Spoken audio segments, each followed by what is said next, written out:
An old admonition is engraved here. Let no one ignorant of geometry or the irrational numbers enter. 37 told me you are the integers. She's the genius kissed by the god of truth. She can see our numbers and has never made a mistake. So we're just listening to that one person? But I don't understand. Why would you break the silence at the meeting? I apologize, Miss Sophia. I won't defend our behavior. You may save that apology for later. If you can persuade more than half of the people to vote for your friend's commutation, perhaps she won't be sentenced to death. I have gathered some case files from the past. I hope it will be of some help. Why is she being sentenced to death in the first place? I don't remember her doing anything bad.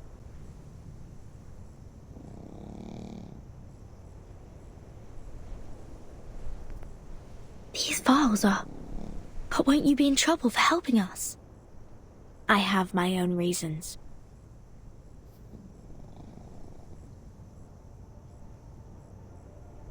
Integers are the living example of virtues, the standard of purification.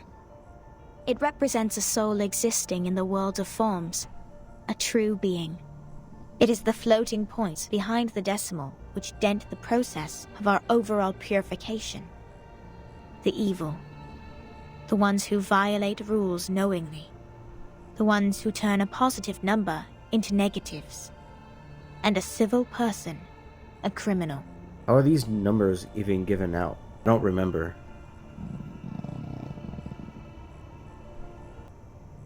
If integers like you would lose your life over some unintentional mistakes, wouldn't it be a great shame?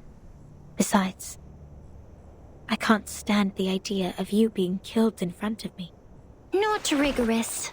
How the hell? Wait, what? Wait, who are you again? Oh, you're the person that does not like beans. Holy Jesus. What is that? What the f*** is...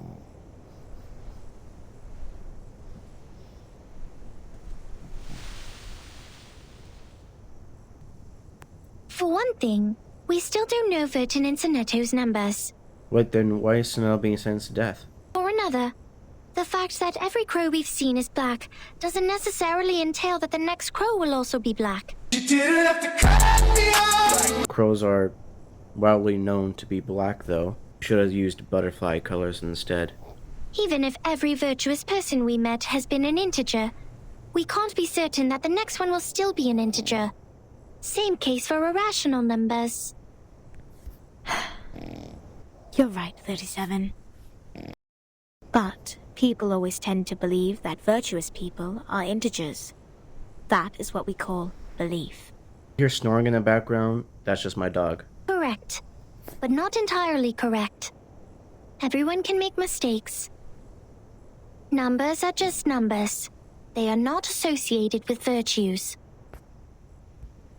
Unlike me, you're always right, 37. I don't know what differs us.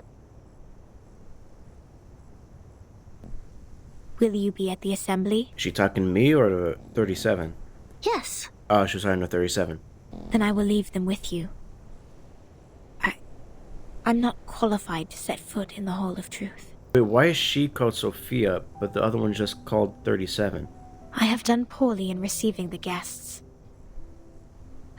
I will ask Six for my punishment after the assembly. Huh? So you are not coming back to my laboratory? Neither will you help me review the calculation results or sort out the books? The scripture shall not be challenged. What's more, any students here can help you in the laboratory. It doesn't have to be me.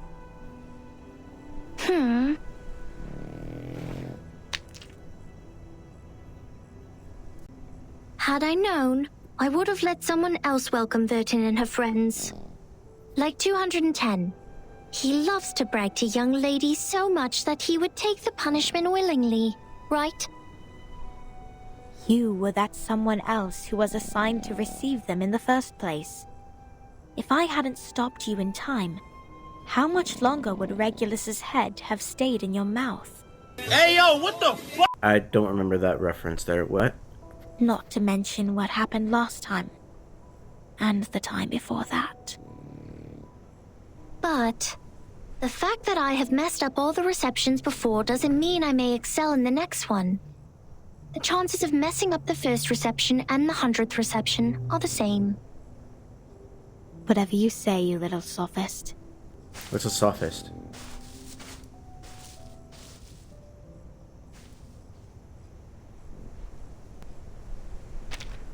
Everyone says so. But compliments won't help her find her number.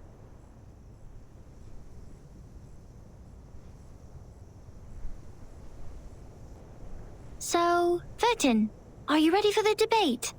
Does that mean you will help us? Of course. I don't want to miss the chance. What chance? Debate are we debating? The chance to see your numbers. There's no greater knowledge than the knowledge of oneself.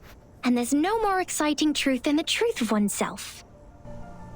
I can quickly tell which types of numbers you are, but it requires proof to know the exact number of your soul. So it's based on soul? I want to know the answer before you see your own numbers. So it's 37 who proves it, not Vertin. I'd be glad to give this chance to you. That's boring. Let's go, Vertin.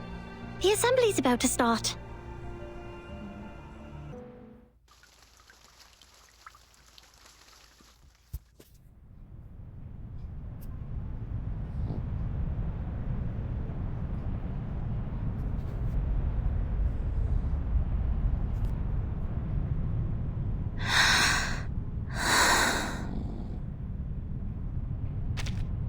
Don't worry, Timekeeper.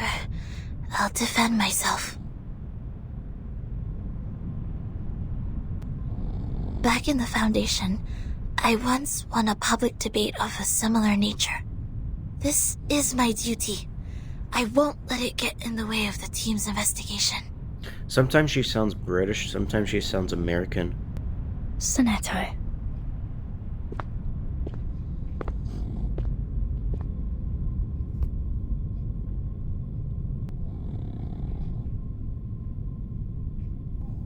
By our tradition, Miss Sonetto will be given the poisoned wine, so she will be muted and stay that way forever. However, Sophia raised her objection against the decision. After giving the matter some discreet thought, I have decided it is necessary to hold an assembly and take care of it democratically. Those of you who agree to the death sentence may remain seated. Those of you who wish to commute Miss Sonetto's punishment, please put your pebble into the pot in the middle of the hall. Now, Miss Sonetto, Miss Vertin, you may defend yourselves until the sand in this hourglass falls to the bottom.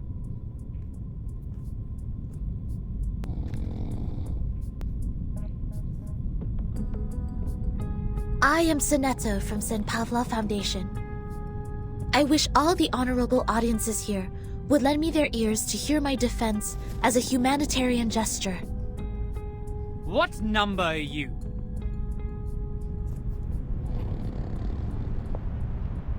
Defendant, the court requires an answer. What is your number? What? Me? No, I don't have a number. Don't waste our time.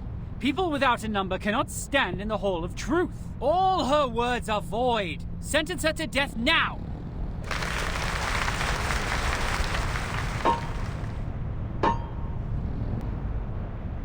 '42's argument is valid. Defenders, what do you wish to contend? What? It's valid?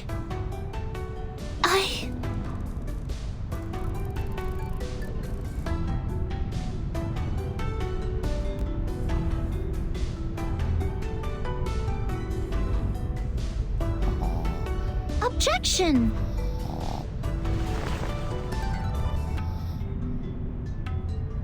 According to the record, the last time we inflicted severe punishment was in 1980 to a visitor who ate beans. He ate a carbuncle that feeds on beans. Then he was sentenced to death according to the said theory. In our scripture, eating beans is the most evil sin, which undoubtedly fits the most severe punishment. What type of culture is this? But if we are now executing people for breaking the silence at the assembly, how would it reflect our attitude towards the consumption of beans? Has the latter become less sinful? I suggest Sonetto's punishment to be commuted.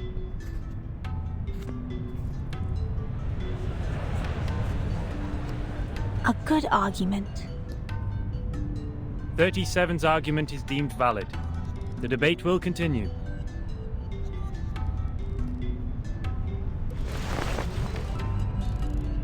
Objection. Bro, sit your ass right back down, man.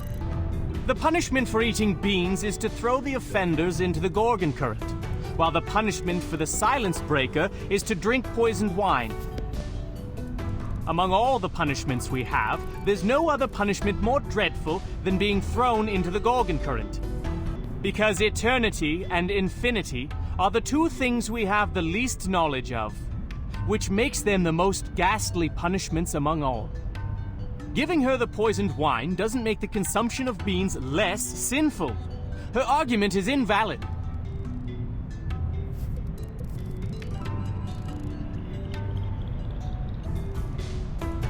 Objection! Both of the crimes would fall into the same category if we are taking the punishment as a frame of reference, which is death. Objection.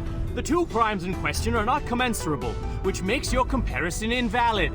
Bro, sit your handsome ass down, man. Oh! Ew!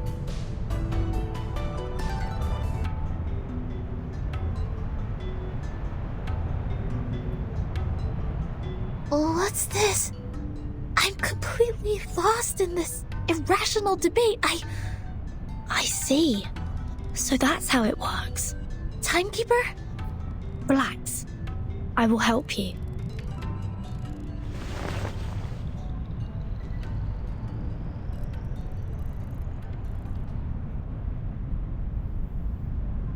I object. Anyone offer your seat to the senior? Yeah, we're battling I'd this guy. like to start by quoting 42's first argument. People without a number cannot stand in the Hall of Truth. In that case, it's not possible for Sonetto to commit a crime in the Hall of Truth. Because she can't even be in the hall. What? Good point, Vertin. This is our chance to out-argue them. Take it easy. My child, here's something fun for you. These are merely clumsy sophisms. We've all seen her break the maxim. Objection! What you see cannot be submitted to the court as a transcendental fact. It's nothing but the fragments of the phenomenal world which can't be used in your argument. Objection sustained. Please, ladies and gentlemen, keep the debate logically consistent. Logically? Since Sonetto has no number, and a person without a number does not exist before the truth, Sonetto thus didn't offend your truth. She didn't break any rules. Damn. She low-key cooking him. What is this again? What does it do this? Handle it gently. Take it easy. My child, here's something fun for you. Objection! The rule breaker has a number. We can all tell that she is very likely an integer. Seems kind of racist. Therefore, she should be identified as an unknown number, not void. Your sophism has failed. 42's argument is held valid. Is there anything else you'd like to add, defendant? Tell you a secret, Vertin? We would call criminals negative numbers. I got it. Let's try this. Bloody prom. Handle it gently. The ocean dried and I'm alone again. It is easy to prove Sonetto's innocence. According to the law of the excluded middle, Zeneto either committed a sin or committed no sin. The two statements cannot be both false at the same time. Since we consider a criminal as a negative number and a non-criminal as a positive number, Zeneto at present is considered an unknown number. That means she doesn't belong to the criminal set or the non-criminal set. She did not commit a sin and did not commit no sin. It's a paradox. I hereby demand to modify the criminal sentence that has been given to Zeneto. She's cooking him. The law of excluded middle. A good sophism. Good for you to create a paradox from one sentence of my argument. But pitifully, you've made a fatal mistake. You've taken my argument as the basis of your defense. I said people without a number should be expelled from the Hall of Truth. You don't have a number either, Miss Outsider. Based on my argument, which has also been approved by you, I argue that all your arguments are invalid. There's no time left. 13 has a number. I saw it. What? 37, do you know what you're saying? Yeah. I read her number just now. 13's number is 0. Come closer. That's right. Take a few more steps and immerse yourself in the shadow, including that hat. You don't want those good ears to hear this private conversation. That pad of paper from the miss, yes, the one wielding the ruler, is quite valuable. I can tell it is of a certain age and records quite a lot of anecdotes. One visitor to the island took out a baguette from his luggage.